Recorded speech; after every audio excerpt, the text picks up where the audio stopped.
असम के जोराबाद गांव की एक अजीब खासियत थी। यहाँ हर साल ब्रह्मपुत्र नदी के किनारे से एक लड़की गायब हो जाती थी।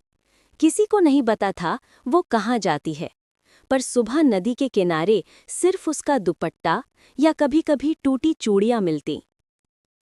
लोग कहते थे, ब्रह्मपुत्र माँ नाराज हैं, उनका श्राप हर साल एक आत्मा मांगता है। नंबर 1। गांव की अंधेरी रात। रात गहरी थी। नदी की हवा में एक अजीब ठंडक थी। मोनी, गांव की 22 साल की लड़की, अपनी सहेली पारो के साथ गांव से लौट रही थी। दोनों ने मेला देखा था। हंसी मजाक करते हुए जब वे नदी किनारे पहुंची, पारो ने कहा, मोनी, सुना है रात के इस वक्त अगर कोई नदी के पास दिया जलाए तो ब्रह्मपुत्र माँ की झलक दिखती है। मोनी हंस पड़ी। अगर सच में दिख जाए तो तू भागेगी मत। दोनों ने हंसते हुए एक दिया जलाया और पानी में रख दिया। दिया लहरों पर तैरता हुआ दूर चला गया। लेकिन तभी पानी के भीतर कुछ हलचल सी हुई। दिया पलट गया और नदी में जैसे किसी ने कराह मारी। पारो डर गई। मोनी, चल यहां से चल। मोनी ने हंसते हुए कहा, डरपोक, कुछ नहीं है। और वो नदी के और करीब चली गई। अचानक पीछे से एक ठंडी हवा का झोंका आया और दिया बुझ गया। अंधेरे में मोनी ने देखा, पानी के बीच में एक औरत खड़ी है, गीले बाल, सफेद साड़ी, और उसकी आंखें लाल चमक रही थीं। मोनी चीख नहीं पाई, सिर्फ एक धीमी फुसफुसाहट सुनाई दी।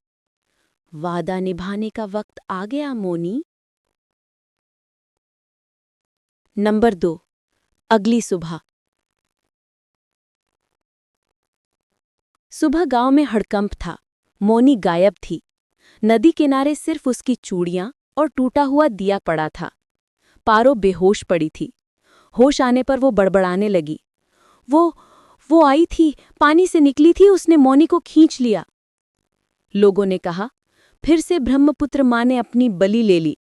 गांव के बुजुर्ग हरिमोहन बाबा बोले, ये सिलसिला 100 साल पुराना है। हर बार उसी घर से कोई जाता है जिसका पूर्वज अन्नपूर्णा देवी के श्राप में बंधा था। नंबर 3। मोनी का घर। मोनी की माँ देवमाया एक विधवा थी। उसने कभी किसी को नहीं बताया था, पर उसके कमरे में एक पुराना संदूक था जिसमें ब्रह्मपुत्र नदी की मिट्टी भरी थी और उस पर पुराने असमिया अक्षरों में कुछ लिखा था, अपराधोर प्रायश्चित्तो, यानी अपराध का प्रायश्चित। उस रात जब सब सो गए, देवमाया ने संदूक खोला। अंदर एक पुरानी कांच की शीशी थी जिसमें किसी औरत की बाल की लटें और एक काले रंग का पत्थर था। देवमाया ने कांपते हाथों से वो पत्थर उठाया और कहा, मैंने तुझसे कहा था मैं अपनी बेटी नहीं दूंगी, पर तू लौट आई। जैसे ही उसने वो पत्थर फेंकने की कोशिश की, बाहर पानी का शोर गूंजने लगा, जैसे नदी उफान पर हो। दीवारें हिलने लगी और किसी ने दरवाजे पर जोर से दस्तक दी। धड़ाम धड़ाम। देवमाया चीख उठी, कौन है?